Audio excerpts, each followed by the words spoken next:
Welcome back to the Dungeon Master's Block, the place where we come to talk about the Dungeon Master, the most important person in the game. With every conversation, we hope to inspire as many as possible to keep on Dungeon Mastering. And I'm one of your hosts, DM Neal, aka Joe Moniac. And I'm one of your other hosts, DM Derrick, aka How Not to DM. And today, I'm super excited. We've already recorded it. Sometimes that happens, sometimes that doesn't when it comes to the intros, or sometimes it's way far away from when we've recorded it. But this time around, we're recording right after. And we have an amazing conversation with J.R. Zambrano. Listeners to DMnastics, you will recognize that name, no doubt, because we have taken many of the articles that he's written for Bell of Lost Souls, and we've used those as inspiration to kind of train our brains and work out, lift the mental weights, and do all of that over there. And it just dawned on me, if I like his work that much, I should, in his emails at the bottom of every article he writes, I assume it would be a way to contact him. Lo and behold, listener, it is. And so we brought him on to talk about the fact that every DM should steal. And it is a great conversation about just saying it's okay to take anything and everything from this wide world and putting it into your own game. And longtime listeners will know that you have stolen many a thing from this very show. And so, yeah, hopefully it's a good conversation that gives you new sources in your life to look for inspiration for your role-playing games. We have a couple of new reviews that have come in on Podchaser, so let's go ahead and read one of those today. From our friend JNR.gaming. DM JNR, I don't know if that's junior or whatever, but JNR.gaming says, this show helped me start dungeon mastering and is a hoard of excellent resources for the world of D&D and sometimes other systems. It is my fave TTRPG podcast. But you know what, JNR.gaming? You're our fave listener. It is true. You've made it. Yes, and like you said, we especially if you leave a review somewhere else. I know we mentioned it somewhere along the line, but like if it's Podchaser or Podbean or somewhere else, like just let us know, and like we're happy to read those. And if the fact that we inspired you to start DMing, even though our kind of tagline is to keep on dungeon mastering, hopefully that's what every episode can help keep you doing. Nope, that's not how language works. Hopefully each and every episode can do exactly that for you. But before we jump into the meat, Neal, we have business to take care of. We need to pick out our random winners of our 2 dice gift cards. Basically, we've taken all of the entrants, we've tossed them into a random generator of who will win. I've done this before. They are very easy to find online in case you ever needed one. So we will do that. And of course, I have not used this bumper in a really long time, but there's definitely a drum roll going over the sound of my voice. And our first winner is Joe Dratnall. Joe Dratnall, congratulations. We are going to send you an email with a code for your $25 worth of free dice from Adventure Dice, post haste. But congratulations, and thank you so much for your feedback on our show. And our next winner is Zalwyn, or Xalwyn. Xalwyn, you are our other winner. So congratulations to our 2 winners, Joe Dratnall and Xalwyn. We will be sending you emails with your gift card codes. You can use those at adventuredice.ca. And for all of you other folks who didn't win dice this time, we are going to be doing a lot of other fun giveaways, hopefully in the coming months. So stay tuned for those, number 1. And number 2, just head to adventuredice.ca and use the code DMS_block and get yourself 10% off some fancy dice anyway, because you deserve it. You deserve a little treat. I have it on good authority that there may be some extra copies of some new books that will hit the Dungeon Master's Block. So we'll have to see. We'll have to see how that goes. But with that, let's head to the meat. I'm starving. We ain't had nothing but maggoty bread for 3 stinking days. Why can't we have some meat? The plate meat's back on the menu, boys. And today for the meat, we have a very special guest, J.R. Zambrano, Bell of Lost Souls staff writer who covers RPGs of all stripes. On occasion, he eats sandwiches, which is super weird now that I realize the first conversation we ever had together, and Chaos Agent at large. JR, thanks for coming on. Hey, thank you so much for having me. I'm happy to be here. I thought that's why you were talking It's about not, sandwiches. Derek. It's not at all, in okay. fact. It's just was what was happening in front of me. I mean, sandwiches in gaming go hand in hand since the invention of the sandwiches, if you believe the stories. The whole they were wearing gloves because they were trying to play cards and eat at the same time. They're trying to eat cold cuts just with their hands. Oh, what? Let's bring bread into the mix, and all of a sudden.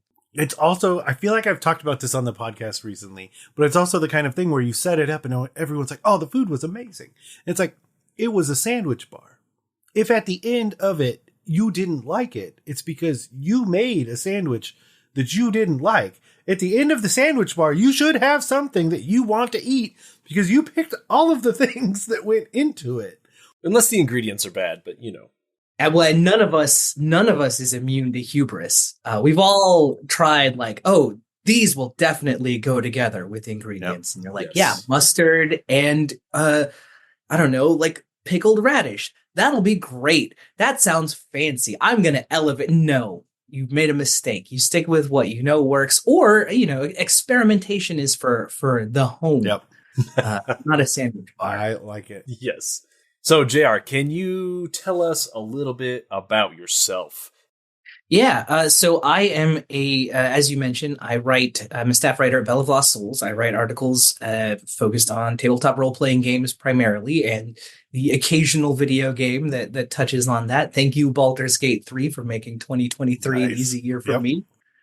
But I also am a freelance writer and designer, and I've worked on several tabletop role-playing games. Most recently, I had the Haunted Tables Triangle Agency came out, and I worked on The Vault, which is a collection of adventures that you can play in Triangle Agency, which, if you don't know, it's a control/SCP inspired role-playing game where you're agents working in a bureaucracy trying to, handle the weird occult stuff. And it's got a nice, I love the humor of it. There's some fun meta text stuff going on where the book is kind of playing with you.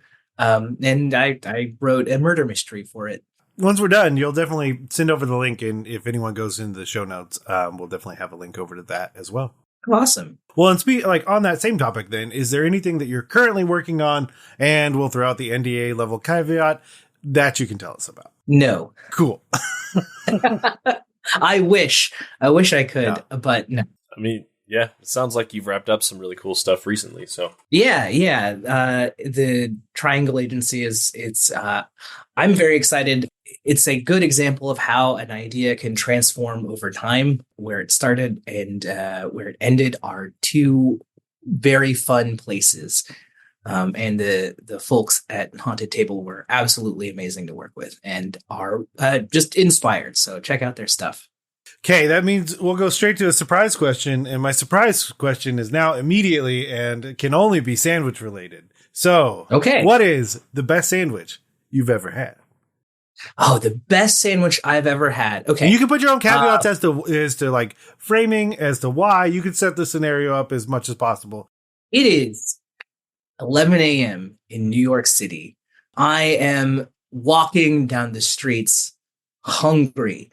I haven't eaten. The smell of food is everywhere, but I don't know what I'm doing. I pass by this little deli sandwich shop thing. I look on Google Maps. Google Maps doesn't think this place exists. I go inside. I order a breakfast sandwich. I get the crispiest, but also chewiest bread, the eggs that are cooked to perfection, and just the right amount of cheese and hot sauce. And it wasn't even lettuce, but there were some greens in there that just blended in so well. And it was a transformative experience. And I normally breakfast sandwiches, I could take or leave. But this one, it's hard to make scrambled eggs taste good. They're always okay. They're always fine. But these were no, I would go out of my way to eat at this place again. I don't remember the name of it. I don't live in New York. And like I said, Google Maps didn't think it existed. So was it even real? I don't know. But the memory of that sandwich is... That's awesome. I don't want it to be real. I want it to be weird transdimensional experience that you had, and that's why it didn't exist. The Matrix glitched in the perfect way in that moment for you, and never again. Yeah, it was next to like an iPhone repair place and a closed down shoe store. Derek, best sandwich ever. My most favorite recent sandwich, I've got a recent one. So after watching The Bear, I wanted to try one of the Italian beef sandwiches, but there's not any around me that sell, or no stores around me that sell anything like this. So I went to the grocery store, found me a bottle of or a jar of giardiniera, like the pickled vegetable mixture that they put on there. We bought some amazing crusty rolls from a bakery, and we used a slow cooker, made our own roast beef, got some deli sliced cheese, and made one ourselves, and it was really good. So that's I someday I will make the pilgrimage to Chicago and eat one for reals. But that was the best approximation I could come up with. I like it. All right, that leads it to me. So my most recent memorable sandwich, there's a local place. It's called Samurai Sushi. Please journey with me. And it's owned because of where I lived. It's actually owned by a Mexican family. So there's a lot of different things that they do with the sushi, because in many ways there are so many very traditional things, and there's many things that they're coming up with their own ideas and making it their own. A lot of fusion. Yeah, a lot of fusion. My favorite roll ever, this is a total tangent, is a hot Cheeto roll. And it's funny because you can tell when they don't have enough, and you'll just hear a dude in the back smashing a bag of hot Cheetos, just bam, bam, bam, bam. And you're like, my roll is being made. I can hear it. But they have a sushi sandwich where they basically have your bread is replaced with the layers of rice, and on the inside is all of the sushi fixings. And maybe it's part of my childhood, but it looks like your perfect square cut into the triangles with no crust on it. And so it's like, I guess it's just really a really elevated version of a child's sandwich. And maybe it's just feeding both my inner child and the adult in me who loves sushi. But yeah, that's my most. So is it like musubi, but like 2 pieces of rice instead of the bread? Yeah. So you would hold it and eat it just like you would any other sandwich. But is it wrapped in seaweed as well, or not? Mm-mm. No. Okay. Yeah. So yeah, sushi. I'd still eat it. Sushi sandwich. Yeah. It sounds great. I love the other one they do is sushi egg rolls, where it's like the egg roll paper, but all the sushi inside. And the most important part is they cut it into triangles, which we all know makes sandwiches taste better. Oh, 10 times better. So good. There's just more pleasing angles at which to take bites for me with the triangles. Yes. Yeah. It's hard to have a bad bite. Well, as much as I would love to continue, sounds like we need to start a food podcast. Our sandwich-based discussion. In many ways, mine does segue into the topic at hand. But JR, you brought up the idea, and I am a huge proponent of it. That's why I was so excited to talk about this, is that every DM should steal. And so, like, one of the things is, as we're ever closer to 300 episodes of the main podcast and hundreds more of our DM Nastics, the one thing I really like to ask is, like, and you have a unique perspective because you're someone that is like tapped into the TTRPG community in many ways more than we are, because you're focused on like what are articles that people want to hear, or what are topics that are like kind of in the zeitgeist. So like, what drew you to bring up this topic to talk about? Oh, I mean, I think it's just something that, especially as more and new people get into role-playing games, as more people start wanting to run their own games, I learning how to DM or GM is something that we don't have like a lot of like practical guides to, because a lot of it has to kind of be experiential. Like you have to figure it out yourself. You can watch videos that say like, here's how you make a dungeon, and it's great. But because of the nature of games, like you don't really actually know how it's going to go until you have some people and are playing through whatever you've made up. And I think that lately, talking with friends who are kind of getting into role-playing games had me thinking like, oh, well, you know, what's a good way to practice? What's a good way to try and do something? And it made me think about, like you should steal your ideas and then kind of make them your own. You should steal like a bandit. Yeah. I've noticed Neal is a big proponent of this whenever we're talking with players about, hey, you've got this idea for a character. Tell me what the analog is of this from, comics or from movies or from shows. Like, what vibes are you going for? What kind of character are you trying to create? Are you trying to create this character, that character, to kind of give him an idea about what they're interested in playing? And I feel like that's like the first place to start, right? With, like you said, with JR, with new folks, it's like, okay, Lord of the Rings. Great. We can play something like that. We can do an epic story like that. Or you like, I don't know, the Dark Crystal, or whatever it is, right? You can kind of get an idea about the stuff they're interested in playing, or the way they're interested in playing from stealing stuff like that. Yeah, and the other thing I think about is like literally the first and the only martial art that I trained in is Kajukimbo, and the whole reason it existed was because there were native people in Hawaii, and to defend themselves, 4 of them got together. It's literally a combination of their martial arts skills all putting together, and then just literally just stealing everything. That's the first thing the first guy ever told me was like, no, you just steal everything because this is geared towards self-defense. It doesn't matter. There's no rules. This is, stay in a alive. life or death scenario. You need to use whatever you have, and it does not matter where you got it from. It is totally okay. But the other thing, the key piece is, it's more that you need to steal because you need to find out what works for you.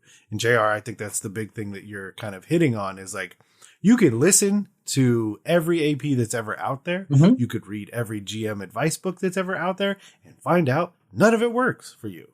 I mean, you still learned something along the way, but you also learned this isn't for me. This isn't my style. This isn't what I want to do. And I think my other thing is, if there's any campaign I have in the TTRPG community, well, there's several, and I won't mention some on the podcast because we are family friendly. But the one that I can mention is that I want people to feel the level of approval to take things that aren't directly from your source material.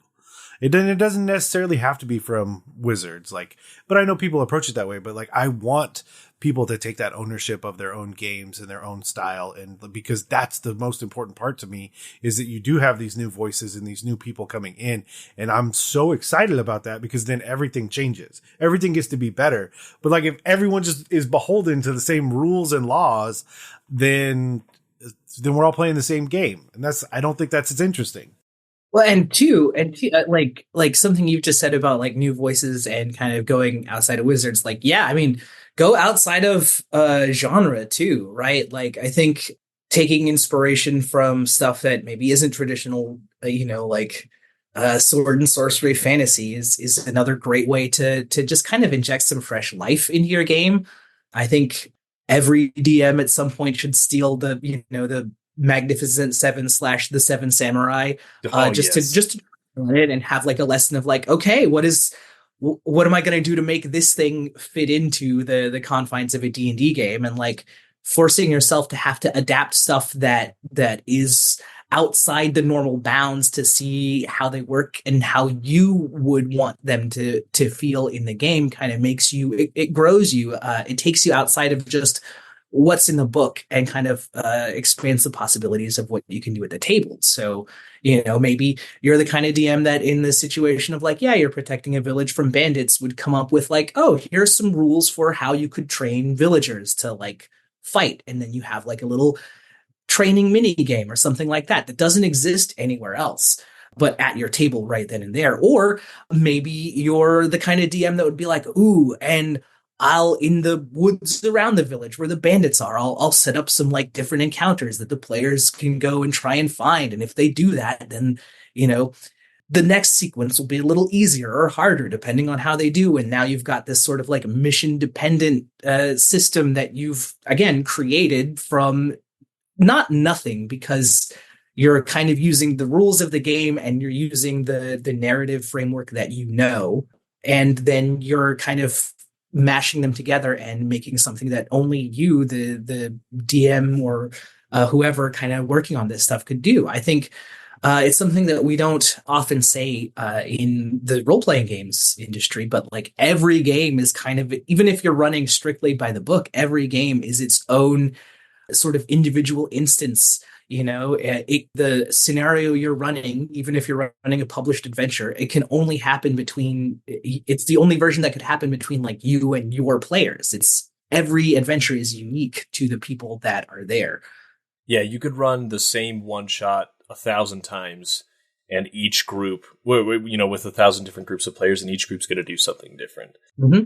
I recently watched the sub of Seven Samurai just because I'd seen so many movies and shows that borrow from it or blatantly rip it off, and I was like, I gotta see what this is about, So that was fun. Yeah, it's great. I mean, it happens so much.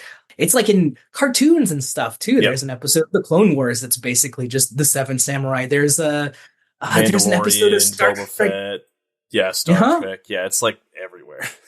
It's everywhere. And it's fun every time. It's the kind of thing that like also I think it's good to steal because you're doing something that you already know works and like what the shape of it is supposed to be. Yeah. So even if you've never made an adventure yourself, but you're, following or you're stealing the idea of like, oh, we're doing a night at the museum, like, okay, inside this museum or temple or whatever it ends up being, these things are going to come to life. And like you have something to kind of work with and whether what you're doing is making the thing that you want to happen or not. And a lot of times if you're just starting from scratch, it's hard to like that's a sense you have to kind of develop. And so this is a good way to practice, build up reps. And, you can tell as you're going like, oh, I'm doing the thing or, why am I getting stuck? Yeah. The other thing I think is like figuring out ways that it filters in. Okay. Let's quick PSA. We've said the word steal enough times that I'm like, well, I have to put this small sentence in here. This is all in relation to your home game. Use with great caution if you were to ask people for money for the things that you create based off things that you steal. There you go, listener. Moving on. Yeah, we're saying every DM should steal, not every publisher, every designer. Yes, I mean, exactly. Like, honestly, all artists, good artists borrow, great artists steal, but there's a lot of nuance to that. And but yeah, like. This is stuff that you'd want to do for your home game anyway. Well, especially like the Night of the Museum one, it's such an interesting thing because, it's while very, comedic in nature, but it is showing history, history from obviously a very specific perspective because of the movie and everything. But you could do that same thing for your world. Like the amount of world building you could put through that arc or that one shot because they are there and then potentially get to have dialogue with characters from the past. And it could even be characters that they recognize from the past. That's so easy, so fun to add in so many extra layers because it can even be through combat, which is another thing is like being able to develop story in combat, which is difficult. I understand, but like having it where you're fighting this key historic figure in your world and they're saying things and like they could just be fighting because they have no other option because that's, what they've been called to do inside this scenario. But what if they were just like asking questions? Like modern day questions about like their family or their country or certain things as they go through this battle. Yeah, absolutely. And you make a good point, like talking about stealing stuff. So outside of role-playing game stuff, I like to do improv theater. I'm a big improviser.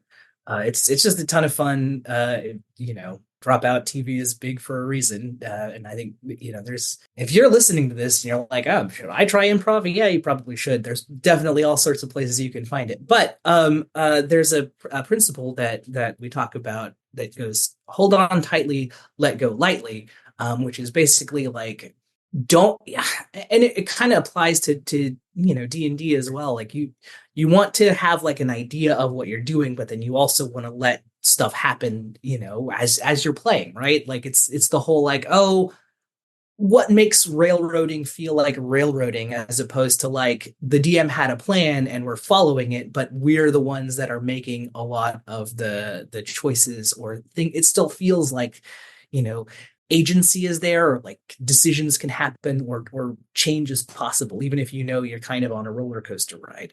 And so like you wouldn't have to lock yourself into following the same story beats of A Night at the Museum exactly. because you're in a role playing game, people might decide, yeah, I'm gonna kill the D&D equivalent of Genghis Khan come back to life or whatever. I'm gonna get in a fight with Night at the Museum version of Buffalo Bill. Well, one of the best examples of this I can think is my friend and one of the editors at Bell of Lost Souls, Adam Harrison. He once did a whole dungeon that's just the Beast's castle from Beauty and the Beast. Like as you go in, you're kind of facing all of these animated objects. He was telling me about it, and like he didn't tell me that it was the Beast's castle, and little by little it kind of dawned on me, and I was like, wait a minute, I see what you're doing here.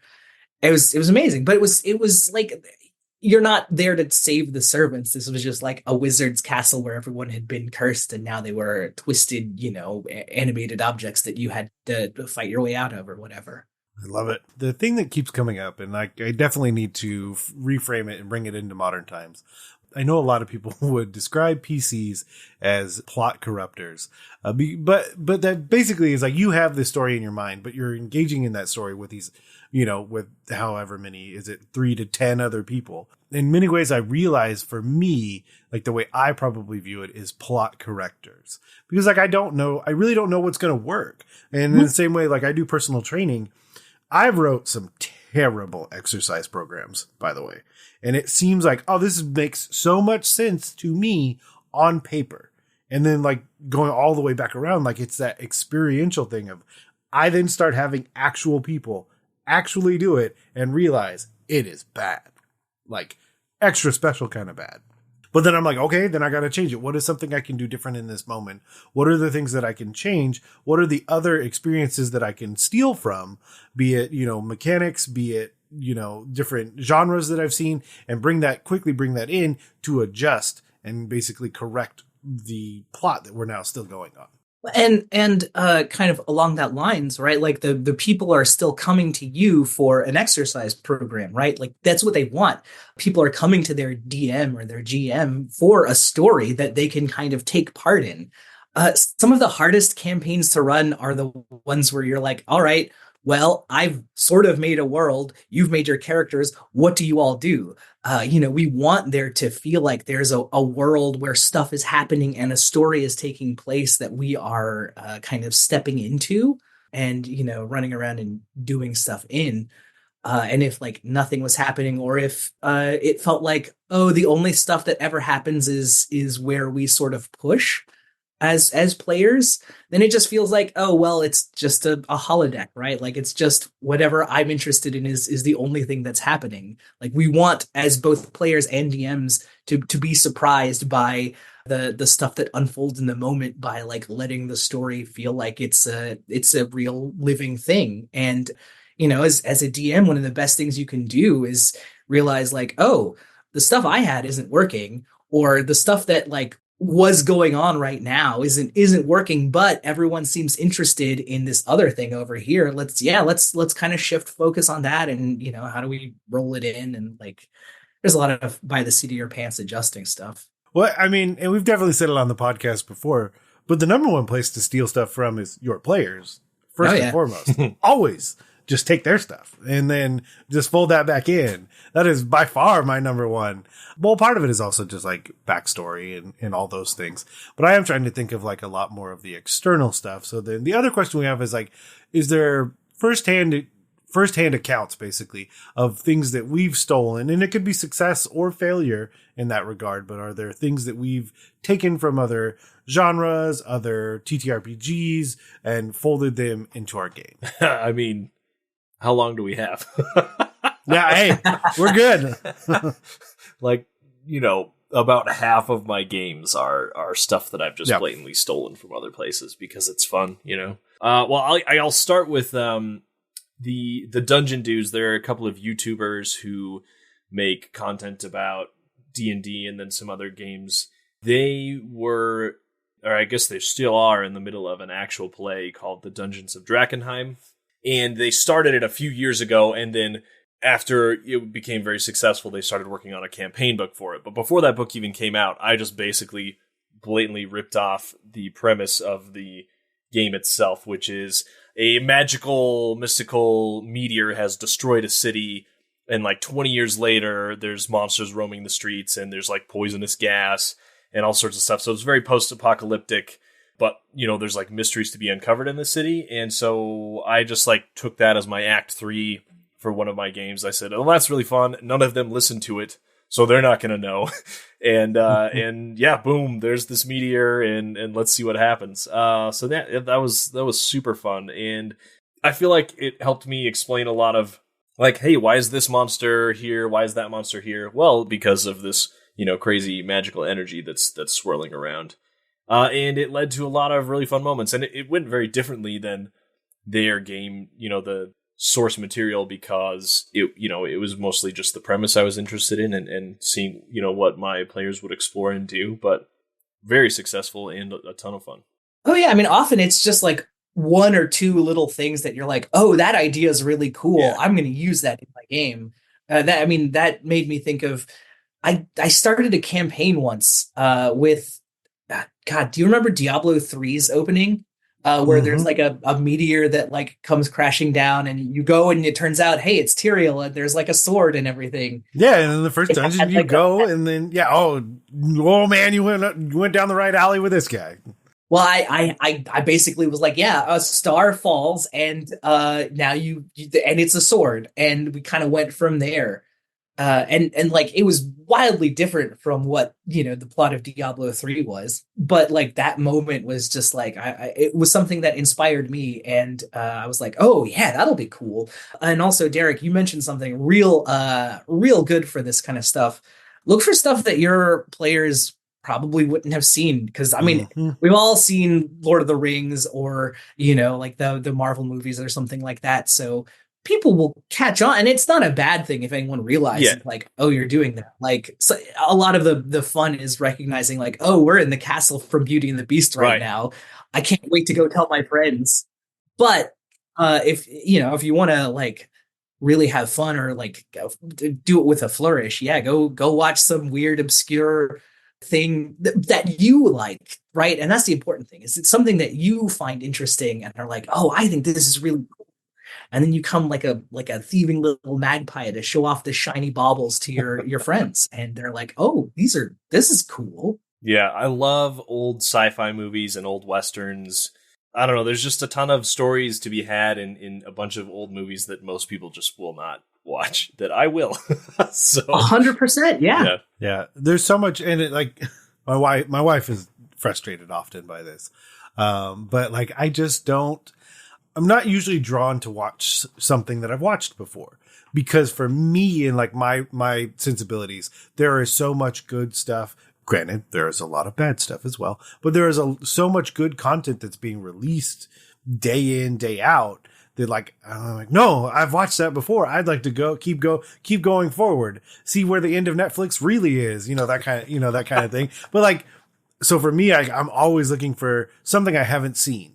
And it can also be something old that I haven't seen, but like me rewatching something is very rare. There's only like a couple shows, but that's more of your like background noise type thing. Because if I do watch something new, I've realized I hone in way too much. Like I turn everything else off and I just watch it. Like as comedic as I may be, when I watch a comedy for the first time, I won't laugh almost 100% of the time, because I'm just so locked in on watching the movie and seeing like the pacing, the timing, everything that they're doing. And I didn't recognize that until years later. They're like, because someone brought it up, they're like, did you enjoy that film? It did not feel as if you did, because you did not laugh. And I was like, oh no, I loved that film. That was amazing. And they're like, yeah, but you didn't laugh at any point. And I was like, well, yeah, I'm locked in.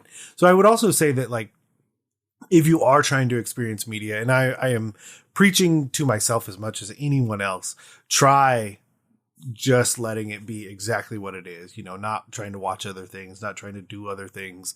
But like, if you sit down to experience a piece of media, just lock in and just watch it for what it is.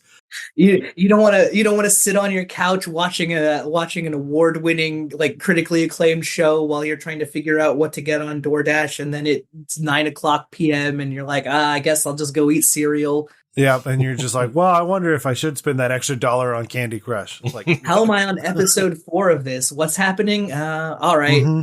Carmine sure seems angry. You're like, I don't recognize any of these characters. You're like, oh, it's Hulu. So it just arbitrarily went to a different show. Great. I didn't even know. I wasn't even paying attention. Yeah. I'm trying to think of other stuff I've blatantly ripped off. So the other big thing I was going to mention is it's a lot of fun either to like observe con games, go to your local store and play games.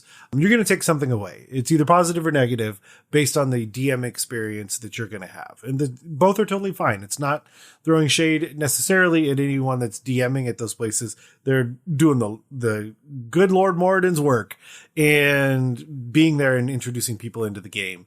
But what I've noticed is like, I just start stealing from other DMs a lot. My big one lately, and I love it, is power criticals. It's just an easy way to frame it where it's a real bummer. Like, let's say I'm level 1 and I get a critical. That feels great. And then instead of my 1d8, I get 2d8 and I roll snake eyes and I got 2 damage on my critical roll. That feels awful. And like, I feel bad because like the player feels bad and I feel bad for the player. So moving forward, what I've implemented, and I've heard it a couple places, is you get max on 1 and roll a second. Mm-hmm. So I would start with 8 from that first D8, or rather the critical D8, and then I would roll on top of it. So at that point, I'm looking at 9 to 16 instead of the 2 that I inevitably roll when I get the privilege of rolling both dice. Hey, but that streak goes both ways, though. That's what I tell them. I'm like, hey, hold on. You get that, and I get that. We're both going to do that. Because inevitably, like, you know, obviously the house favors them because there are more of them rolling more dice more often than not. But yeah, power criticals is the number one that I implement that I've just like, I don't think I'd ever go backwards. Yeah, critical roles, famous house rule, which I'm sure a lot of people had of like, yeah, drinking a potion is a bonus action. That's like going to be an official rule in the new player's handbook. It is, yeah, I think. Yeah, like that kind of like take a mechanic that you experienced and run with it. That's great. What were you going to say, Derek?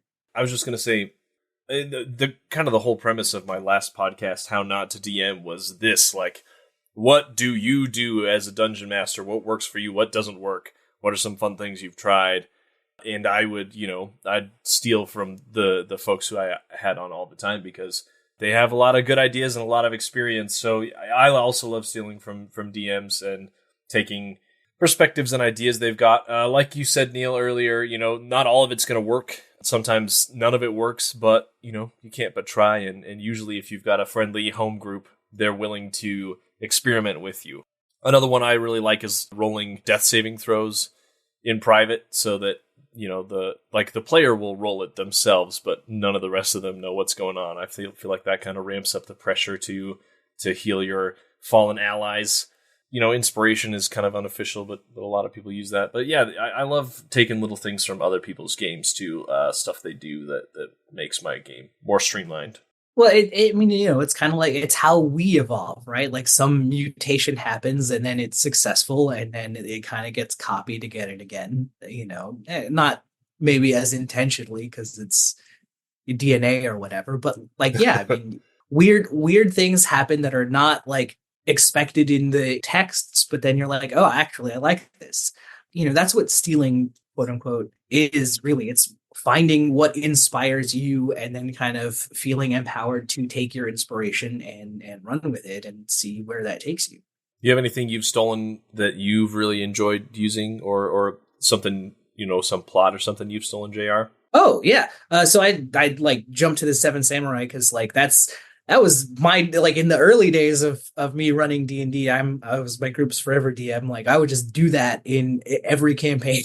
That was my signature. Like at some point they would be defending a village from a bunch of bandits or they, some element of that. That was like my move. And I was like, yeah, I'm doing the thing. And, my group of friends, if they didn't like it, they never said anything. So I choose to believe that they enjoyed it every time. I mean, it was always different. Whether because like one year the editions changed, another time we were playing a whole different role-playing game entirely. We were playing Exalted, like second edition or something like that. And let me tell you that if you think combat in D&D can be involved, huh.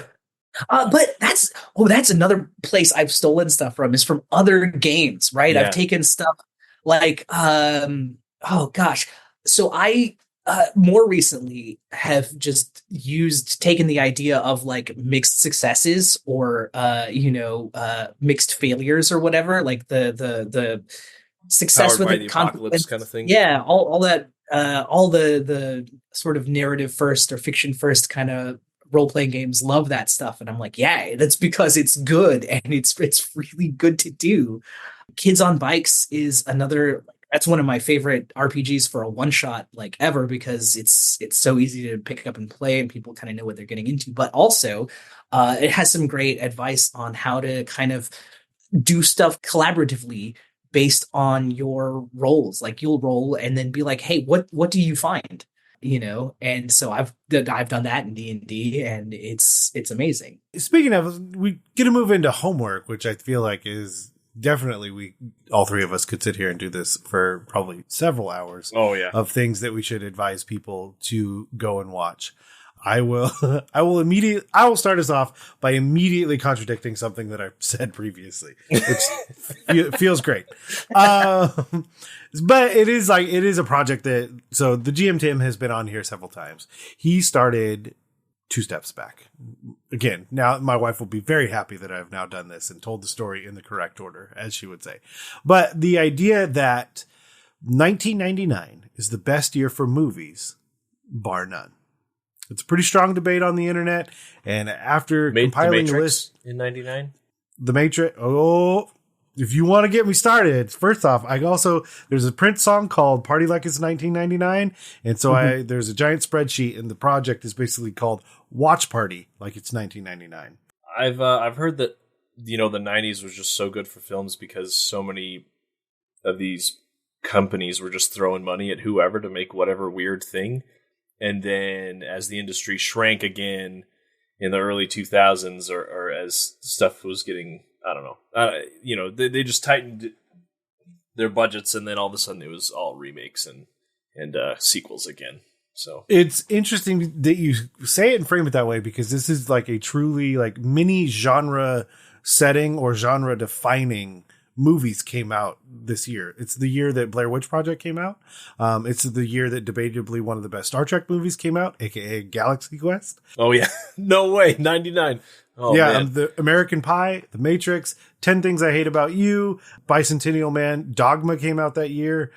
Everyone's bisexual awakening, The Mummy, came out that year. Oh no way! Wow, yeah, what a year! But there was a lot of great movies that year. There were also some real stinkers. Oh yeah, some bad ones too. Like, who remembers? God, hold on, I have to go and look now, because I was talking with someone about this the other day.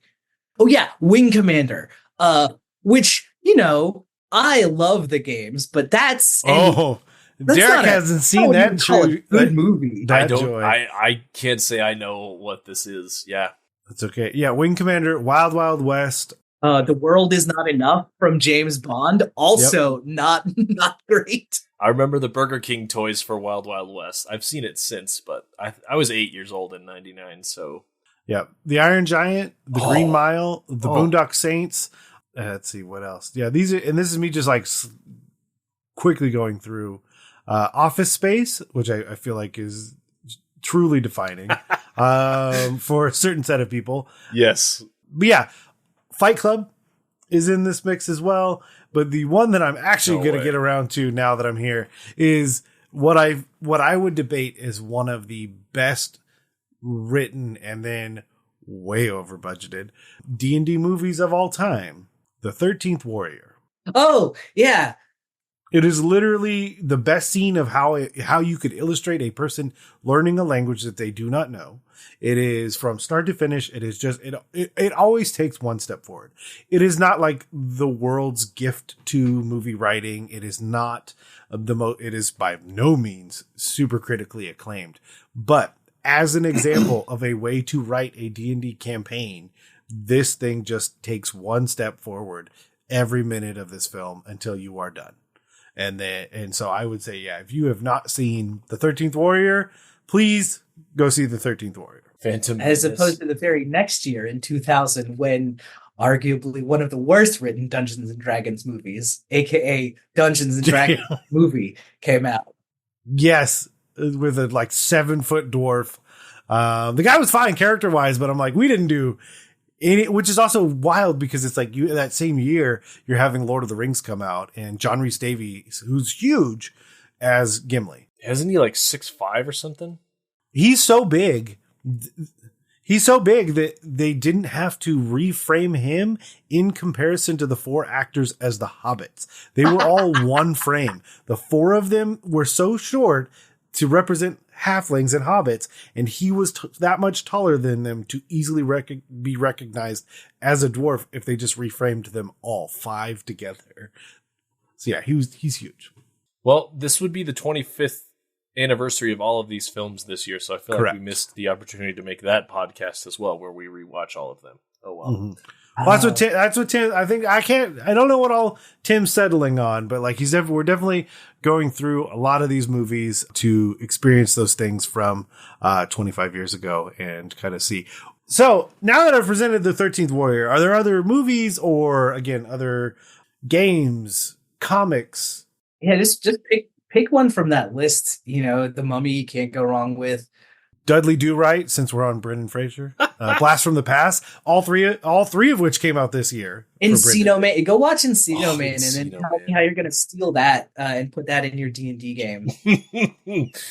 but I say that jokingly. I think go watch something that you're like, there's no way I could put this in D&D.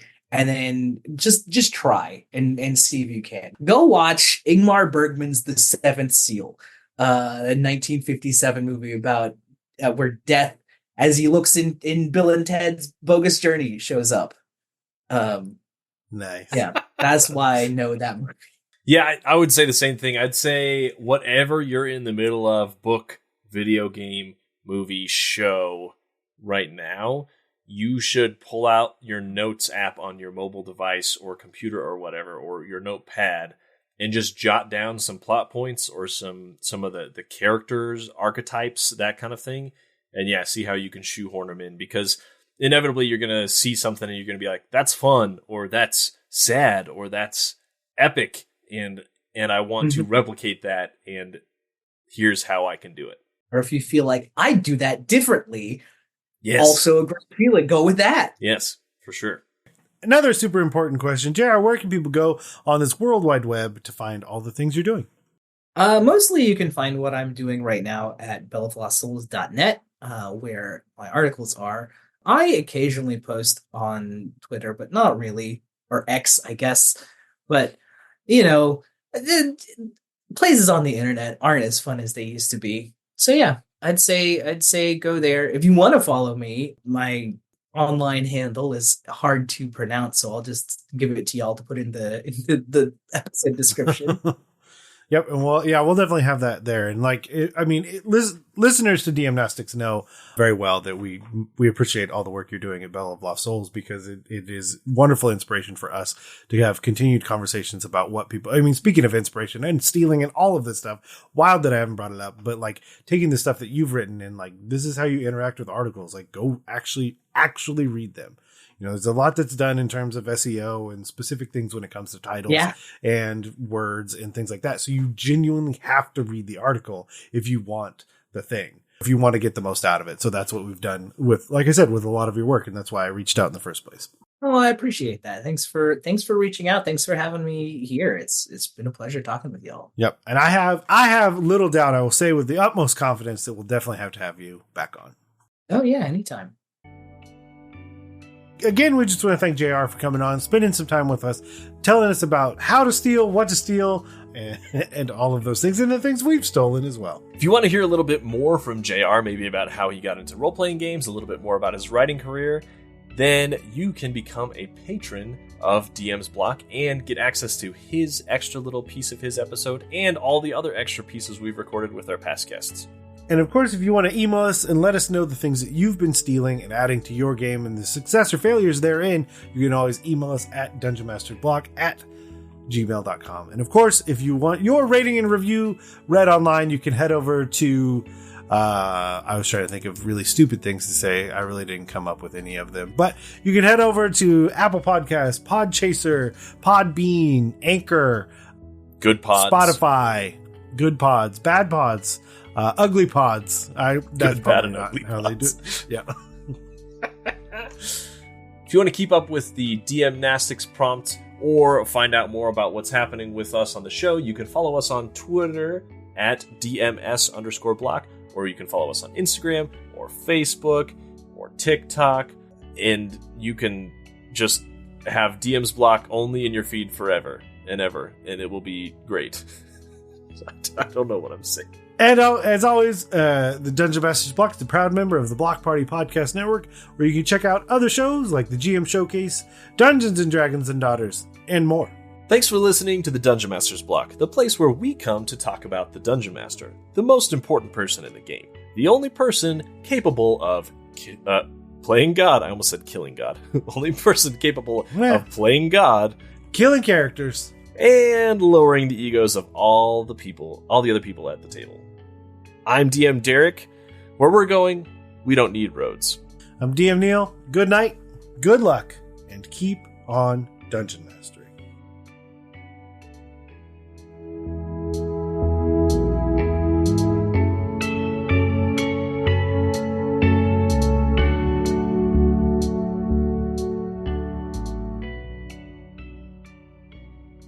It's not inspiration, it's not wisdom, and it's bad advice. If they ever ask if you stole it, do not say yes. Just keep lying. It'll be fine.